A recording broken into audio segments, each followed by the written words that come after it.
Perkenalkan, nama saya Nikita Tusiantari dengan NIM 2030-500. Saya adalah mahasiswa ITB kembali dari jurusan Sistem Informasi. Di sini saya akan menjelaskan mengenai framework COVID 5.0. Yang pertama dimulai dari pengertiannya. COVID 5.0 merupakan kerangka kerja yang bersih best practice untuk tata kelola dan manajemen teknologi informasi. Tata kelola dan manajemen IT sendiri merupakan disiplin yang ditunjukkan untuk memastikan penerapan TI atau investasi berbasis TI memiliki value yang bersifat optimal bagi organisasi baik dari sisi manfaat, risiko, maupun pemanfaatan sumber daya. COVID 5.0 sendiri menggunakan layanan kerangka kerja yang bersifat komprehensif bagi pemerintah dan manajemen teknologi informasi dalam sebuah perusahaan untuk mencapai tujuan yang diharapkan. Kemudian yang kedua ada tujuan, yaitu perusahaan mampu menyelaraskan antara tujuan IT dan praktik bisnis. Yang kedua, mampu menentukan aktivitas IT untuk mencapai tujuan perusahaan secara efektif dan efisien. Yang ketiga, memberikan kejelasan lebih dalam menciptakan sistem tata kelola untuk kebutuhan bisnis sehingga memudahkan proses pengambilan keputusan di level atas dalam perusahaan. Yang keempat, perusahaan mampu meningkatkan standarisasi program audit melalui arahan audit secara lebih mendetail. Dan yang terakhir adalah sebagai assessment benchmark untuk mengendalikan IT serta meningkatkan kontrol terhadap aktivitas IT. Kemudian yang ketiga ada manfaat dari COVID 5.0, yaitu meningkatkan dan mempertahankan informasi berkualitas tinggi untuk mendukung keputusan bisnis. Yang kedua, menggunakan TI secara efektif untuk mencapai tujuan bisnis. Yang ketiga, memanfaatkan teknologi untuk mempromosikan keunggulan operasional. Yang keempat, memastikan risiko TI secara lebih efisien dan efektif.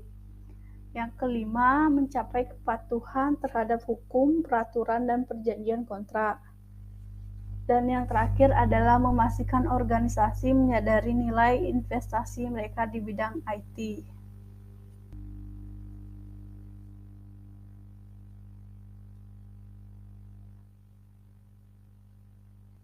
Kemudian yang keempat ada prinsip-prinsip COVID 5.0. Yang pertama yaitu meeting stakeholder needs. Keberadaan sebuah perusahaan agar dapat menciptakan nilai kepada stakeholder, termasuk stakeholder untuk keamanan informasi yang berdasarkan pada pemeliharaan keseimbangan antara relasi keuntungan dan optimalisasi risiko dan penggunaan sumber daya yang ada. Prinsip yang kedua yaitu converting the enterprise end-to-end. COVID 5.0 mengintegrasikan IT enterprise pada organisasi pemerintahan dengan cara yang pertama yaitu mengakomodasikan seluruh fungsi dan proses yang terdapat pada enterprise. Dan yang kedua yaitu dengan mengakomodasikan seluruh stakeholder, fungsi dan proses yang relevan dengan keamanan informasi. Prinsip yang ketiga yaitu applying a single integrated network, yaitu artinya COVID 5.0 dapat disesuaikan dengan standar dan framework lain, serta mengizinkan perusahaan untuk menggunakan standar dan framework lain sebagai lingkungan manajemen kerangka kerja pada perusahaan tersebut. Yang keempat yaitu enabling a holistic approach, yaitu pemerintah dan manajemen teknologi informasi dapat membuat pendekatan secara menyeluruh. Kerangka kerja COVID 5.0 mendefinisikan 7 kategori enablers, yaitu yang pertama ada principle, policy, and framework. Yang kedua ada proses. Yang ketiga ada organization structure. Yang keempat ada culture, ethnic, dan behavior. Yang kelima ada informasi. Yang keenam ada service, infrastructure, and application. Dan yang terakhir yaitu people, skill, and competition. Prinsip yang terakhir yaitu separating governance dan from management. COVID 5.0 dengan tegas membedakan pemerintah dan manajemen. Kemudian yang kelima ada perbedaan antara COVID 5.0 dan COVID 2019. Yang pertama, COVID 2019 terdiri dari 6 prinsip tata kelola, sedangkan COVID 5.0 berisi 5 prinsip pemerintahan. Yang kedua, jumlah proses untuk mendukung tujuan tata kelola dan manajemen dari 37 ditingkatkan menjadi 40 dengan beberapa perubahan terminologi. Yang ketiga yaitu pengukuran kinerja COVID 5.0 menggunakan skala 0 sampai 5 berdasarkan ISO IEC 33000. Sedangkan skema manajemen kinerja COVID 2019 menggunakan CMMI. Kemudian perbedaan yang terakhir yaitu COVID 2019 menyertakan 11 faktor desain yang mempengaruhi desain sistem tata kelola IT perusahaan dan tidak dimiliki oleh COVID 5.0. COVID 5.0 dirancang terdiri dari 34 kontrol objek yang tercermin dalam 4 domain. Domain yang pertama yaitu Plan and Organization PO. Secara umum, domain ini meliputi strategi, taktik, serta identifikasi.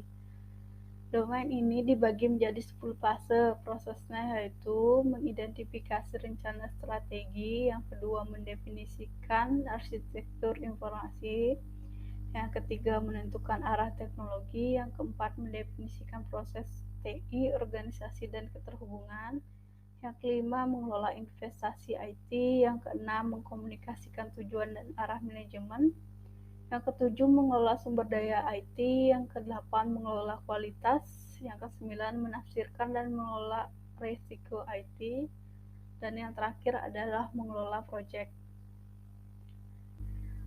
Domain yang kedua yaitu acquire dan implement. Domain ini menggambarkan bagaimana perubahan dan pemeliharaan dari sistem yang ada selaras dengan saran bisnis.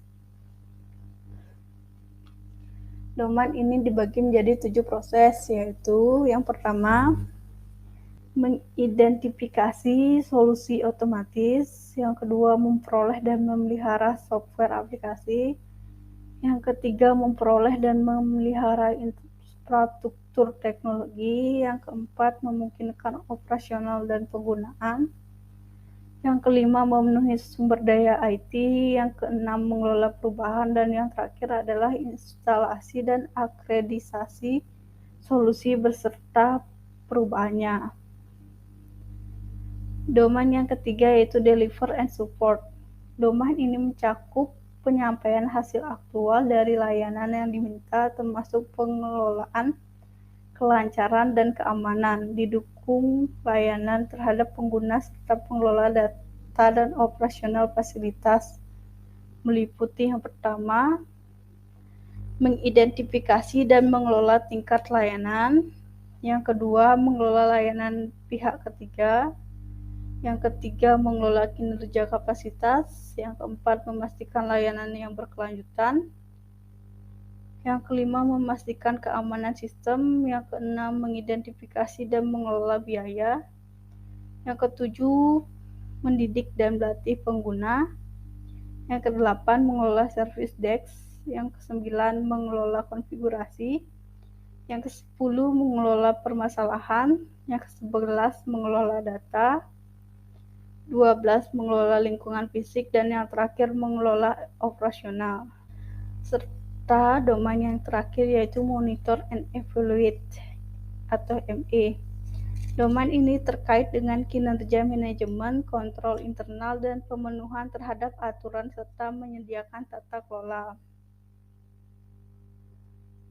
Domain ini dibagi menjadi 4 proses, yaitu yang pertama mengawasi dan mengevaluasi kinerja TI, yang kedua mengawasi dan mengevaluasi kontrol internal, yang ketiga memastikan pemenuhan terhadap kebutuhan eksternal, dan yang terakhir adalah menyediakan tata kelola IT.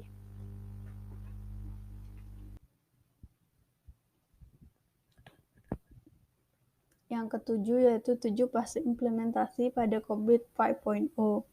Yang pertama ada fase What Are We Drive? Mengidentifikasi perubahan pendorong yang menyebabkan berubahnya keinginan manajemen eksekutif, kemudian diekspresikan ke dalam sebuah kasus bisnis. Yang kedua, perubahan pendorong bisa berasal dari kejadian internal atau eksternal, atau sebuah kondisi yang menyebabkan terjadinya perubahan. Pada fase kedua yaitu What Are We Now? Menyelaraskan tujuan IT relate dengan strategi serta resiko organisasi, serta memprioritaskan tujuan perusahaan, tujuan IT, serta proses yang penting.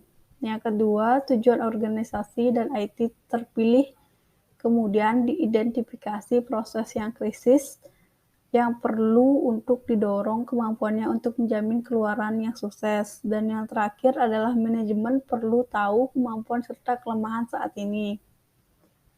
Fase ketiga yaitu What Do We Want to Be?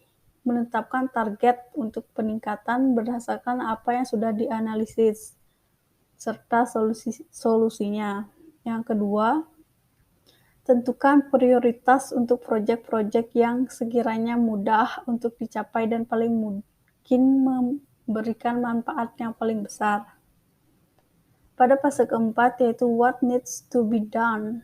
Merencanakan solusi yang layak dan praktis dengan mengidentifikasi dukungan proyek dengan cara menganalisis kasus bisnis dan merubah bencana untuk peningkatan.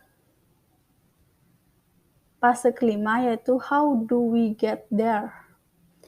Implementasi dari solusi yang diusulkan ke dalam praktik keseharian dan melakukan pengukuran serta pengawasan untuk menjamin bahwa keselarasan bisnis dapat tercapai dan performa dapat diukur.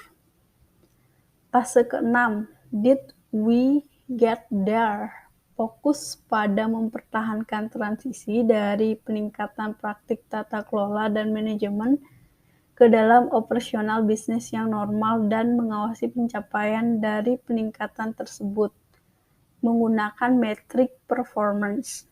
Dan fase yang terakhir yaitu How do we keep the momentum going? Yaitu kita melakukan review dari kesuksesan yang sudah dilakukan, mengidentifikasi kebutuhan tata kelola atau manajemen, dan memaksakan adanya kebutuhan untuk peningkatan secara terus-menerus. Ini juga memprioritaskan kesempatan untuk meningkatkan tata kelola IT di perusahaan. Sekian presentasi dari saya ucapkan terima kasih.